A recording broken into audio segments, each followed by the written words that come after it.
100 ವರ್ಷ ಆದರೂ ಗಟ್ಟಿಯಾಗಿರ್ಬೇಕಾ? ದೊಡ್ಡವರು ಚಿಕ್ಕವರು ಮಕ್ಕಳಿಗೂ ಎಲ್ಲರಿಗೂ ಬೆಸ್ಟ್ ಮನೆಮದ್ದು. ಪ್ರೋಟೀನ್ ಜೊತೆಗೆ ಮೂಳೆಗಳನ್ನು ಕೂಡ ಬಲಪಡಿಸುತ್ತೆ.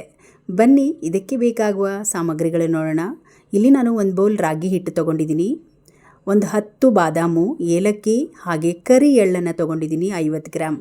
ಈಗ ಒಂದು ಕಡಾಯಿ ಬಿಸಿಗಿಟ್ಟು ಮೀಡಿಯಂ ಫ್ಲೇಮಲ್ಲಿ ಇಟ್ಟು 50 ಗ್ರಾಮ್ ಅಷ್ಟು ಕರಿ ಎಳ್ಳನ್ನು ಹಾಕ್ತಾಯಿದ್ದೀನಿ. ನಾವು ಕರಿ ಎಳ್ಳು, ಬಿಳಿ ಎಳ್ಳಿನಕ್ಕಿಂತ ಕರಿ ಎಳ್ಳಲ್ಲಿ ಜಾಸ್ತಿ ಪೋಷಕಾಂಶ ಸಿಗುತ್ತೆ. ನಿಮಗೆ ಬೇಡವೇ ಬೇಡ ಅಂದರೆ ಬಿಳಿ ಎಳ್ಳನ್ನು ಕೂಡ ತೊಗೊಳ್ಬೋದು. ಇಲ್ಲಿ ನಾನು ಇದನ್ನು ಗರಿಗರಿಯಾಗಿ ಫ್ರೈ ಮಾಡಿ ಪಕ್ಕದಲ್ಲಿ ಇಟ್ಕೊಂಡಿದ್ದೀನಿ. ಇಲ್ಲೊಂದು 10 ರಿಂದ 15 ಆಗುವಷ್ಟು ಈ ಬಾದಾಮಿ ತೊಗೊಂಡಿದ್ದೀನಿ. ಬಾದಾಮಿನೂ ಕೂಡ ಹಸಿ ಅಂಶ ಹೋಗೋವರೆಗೂ ಇದನ್ನು ಫ್ರೈ ಮಾಡ್ಕೊಳ್ಬೇಕು. ನಾವು ಇದನ್ನು ಪೌಡ್ರ್ ಮಾಡಿ ಇಟ್ಕೊಳ್ಳುವಂಥದ್ದು. ಇಲ್ಲಿ ಸೋಂಪು ತೊಗೊಂಡಿದ್ದೀನಿ, ಒಂದು 2 ಚಮಚದಷ್ಟು ಸೋಂಪು ತೊಗೊಂಡಿದ್ದೀನಿ. ಸೋಂಪನ್ನೇನು ಜಾಸ್ತಿ ಫ್ರೈ ಮಾಡೋದು ಬೇಡ, ಸ್ವಲ್ಪ ಹೊತ್ತು ಫ್ರೈ ಮಾಡಿ ಇದನ್ನು ಕೂಡ ಬೌಲಿಗೆ ಎತ್ತಿಟ್ಕೊಳ್ಳೋಣ. ಇದ್ರ ಜೊತೆಗೆ ರಾಗಿ ಹಿಟ್ಟು 1 ಬೌಲ್ ತೊಗೊಂಡಿದ್ದೀನಿ. ರಾಗಿ ಹಿಟ್ಟನ್ನು ಕೂಡ ಚೆನ್ನಾಗಿ ಫ್ರೈ ಮಾಡ್ಕೊಳ್ಬೇಕು. ನಿಮಗೆ ರಾಗಿ ಹಿಟ್ಟು ಬೇಡ ಅಂದರೆ ರಾಗಿಯನ್ನು ನೆನೆಸಿ ಮೊಳಕೆ ಬರೆಸಿ ಕೂಡ ಅದನ್ನು ಡ್ರೈ ಮಾಡಿ ನೀವು ಅದನ್ನು ಮಾಡ್ಕೊಳ್ಬೋದು. ಟೈಮ್ ಇಲ್ಲ ಅಂದರೆ ಒಳ್ಳೆ ಕ್ವಾಲಿಟಿ ಭಾಗ್ಯಲಕ್ಷ್ಮಿ ಕ್ವಾಲಿಟಿ ಚೆನ್ನಾಗಿರುತ್ತೆ, ಭಾಗ್ಯಲಕ್ಷ್ಮಿದು ತೊಗೊಂಡಿದ್ದೀನಿ ನಾನು. 1 ಬೌಲ್ ರಾಗಿ ಹಿಟ್ಟು ತೊಗೊಂಡು ಈ ರೀತಿ ಚೆನ್ನಾಗಿ ಫ್ರೈ ಮಾಡಬೇಕು. ಕೈಯಲ್ಲಿ ಮುಟ್ಟಿದಾಗ ಬಿಸಿ ಆಗಬೇಕು, ಆವಾಗ ನೀವು ಸ್ಟವ್ ಉರಿಯನ್ನು ಆಫ್ ಮಾಡ್ಬೋದು.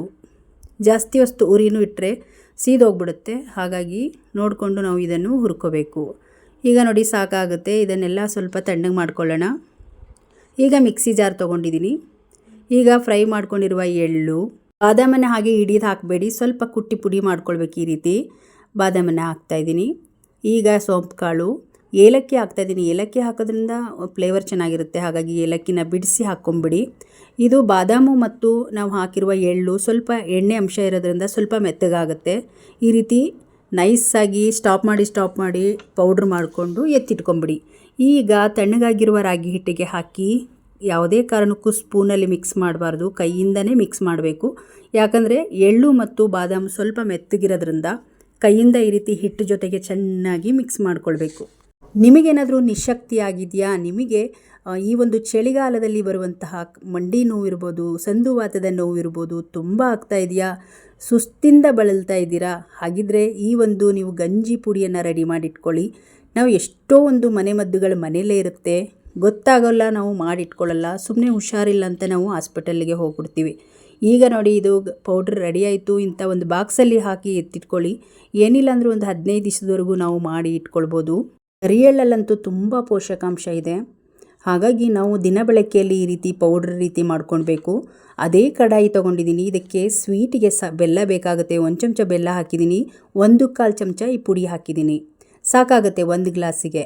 ಒಂದು ದೊಡ್ಡ ಲೋಟದಲ್ಲಿ ಗಟ್ಟಿ ಹಾಲನ್ನು ಹಾಕ್ತಾಯಿದ್ದೀನಿ. ಹಾಲು ಹಾಕಿಬಿಟ್ಟು ಚೆನ್ನಾಗಿ ಒಂದು ರೌಂಡ್ ಮಿಕ್ಸ್ ಮಾಡ್ಕೊಳ್ಳೋಣ, ಗಂಟಾಗ್ದಿರ ಮಿಕ್ಸ್ ಮಾಡಿಕೊಂಡು. ಬೇಕಂದರೆ ಸ್ವಲ್ಪ ಮೇಲೆ ನೀರು ಹಾಕ್ಕೊಬೋದು. ನೀವು ನೀರು ಹಾಕ್ಕೊಂಡು ಸ್ವಲ್ಪ ತೆಳುವಾಗಿದ್ರೆ ಚೆನ್ನಾಗಿರುತ್ತೆ ಗಂಜಿ ಕುಡಿಯೋಕ್ಕೆ. ಇದನ್ನು ಮಕ್ಕಳು ದೊಡ್ಡವರು ಎಲ್ಲರೂ ಕೂಡ ಕುಡಿಬೋದು, ಯಾವುದೇ ಆದ ಸೈಡ್ ಎಫೆಕ್ಟ್ ಇಲ್ಲ.